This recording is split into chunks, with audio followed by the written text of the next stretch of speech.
Every step, every swing, every par and every birdie you make at the Atlantic City Country Club echoes back through its long and illustrious history and makes you a valuable part of this storied club.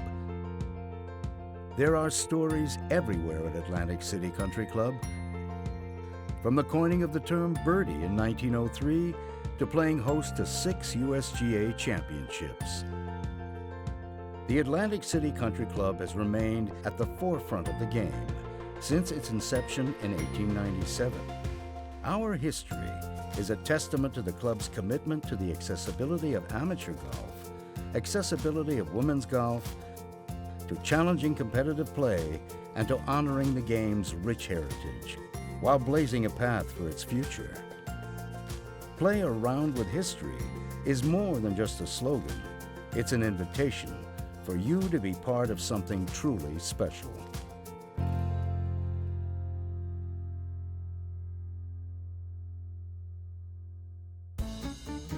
In response to a boom in popularity of golf in the 1890s, a group of Atlantic City resort owners pooled their resources to build the Atlantic City Country Club on a 105-acre plot of land that was accessible via trolley from Atlantic City.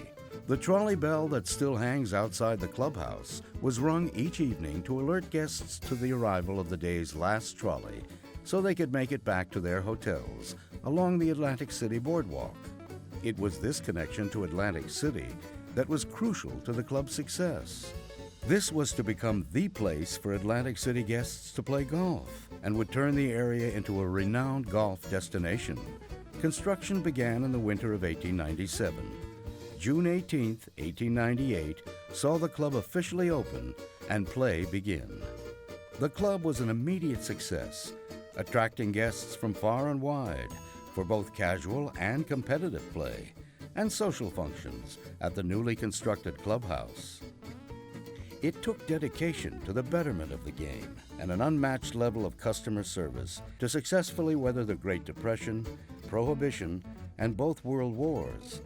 This dedication continued in 1943, with the ownership of the club being assumed by a group of investors led by Sonny Frazier. The Frazier family had ties to golf in the region that date back to 1916, with Scotsman Jolly Jim Frazier, the patriarch of the family, taking the role of golf pro at the nearby Seaview course.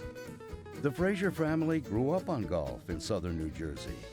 After the Second World War, Sonny sold the club to his younger brother Leo, who had returned to Atlantic City after serving in Europe. Prior to the war, Leo was a professional golfer. My dad had done everything in golf. He'd been a good player, traveled around the country doing exhibitions with Walter Hagen. Leo was ready to settle in and run the club, a club like no other. Leo Frazier elevated golf at Atlantic City and across America. His influence on the game cannot be overstated. There are stories everywhere at the Atlantic City Country Club. 100 years plus of golf and its many personalities will do that to a place. In 1901, Walter Travis won the U.S. Amateur Championship here, followed by our club pro, John McDermott, who won the U.S. Open in 1911 and 1912. Babe Zaharias won the first of her 3 U.S. Women's Open championships here in 1948. Carol Mann won the 1965 U.S. Women's Open here as well. A 17-year-old amateur, Nancy Lopez, finished in a 3-way tie for second in the 1975 U.S. Women's Open. The Atlantic City Country Club was a tough golf course. I remember that. I remember every hole, but it was tough. My game, the shape of my shot, suited that golf course, and I knew I was going to play well. And when I got there, I remember knowing that I felt like I'm going to play well here. Even though I felt a lot of pressure, I was excited to be there and competing. Arnold Palmer played here while in the Coast Guard in the early 1950s. I was at Atlantic City Country Club, and the reason I was there was my participation in the United States Coast Guard in Cape May, New Jersey. And I spent many afternoons there with Leo and the members at the country club. through the years. Sam Snead, Walter Hagen, and Ben Hogan all played here. Also, the inaugural PGA Senior Tour was played here in 1980, with Don January taking home the top prize and putting the Senior Tour on a path to success. Bob Hope was a regular, as were many members of the 20th century's social elite. Club owner and PGA president Leo Frazier contributed so much to this story in the 20th century, from keeping the PGA together through tough times to his unfailing dedication to professional and amateur women's golf.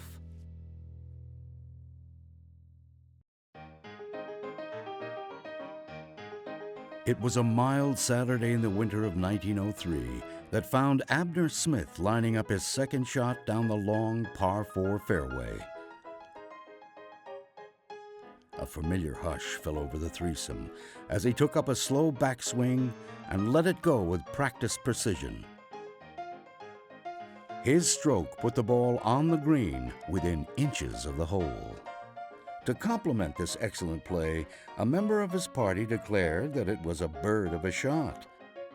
At the time, the word bird was used to describe something that was refined and upstanding, desirable, which the one under par birdie score certainly was.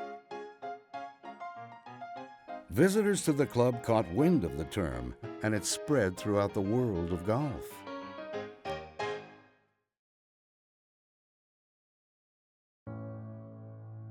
Uncompromising,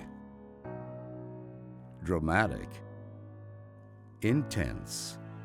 Apt words used by many to describe what has also been called the finest public course in New Jersey, one that demands the best of your game at every stroke. These 18 links reflect over a century of refinement by the finest designers in the game. What began as a 9-hole design by John Reed became 27 holes under Scotsman Willie Park Jr. The challenging 18-hole layout that we know today was the work of Toomey and Flynn, with a reimagining by Tom Doak in 2000. You are greeted with a challenge right at the first tee. Yea, begin. This 450-yard par 4 sets the tone for the entire course, with a tight fairway and plenty of bunkers to challenge your accuracy. From there, the tests abound, from the ample rough of the 3rd to the deceptive 15th, named Tidewater.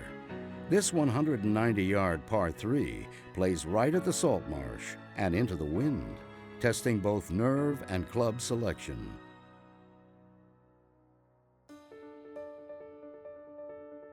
A course as fine as ours deserves a clubhouse that is its equal. That was the plan when construction began in 1897. No expense has been spared to bring guests a rich and inviting experience. Whether using the locker room before a round, stopping at the bar for a drink, or enjoying a meal at the Taproom Bar and Grill. The original wood is everywhere in the clubhouse, smooth with age and tradition. From the lavish textures of the locker rooms to the grace of the grand ballroom, guests feel right at home and part of the family.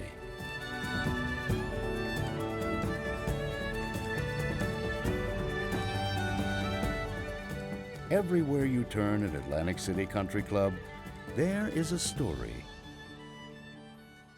What will your story be?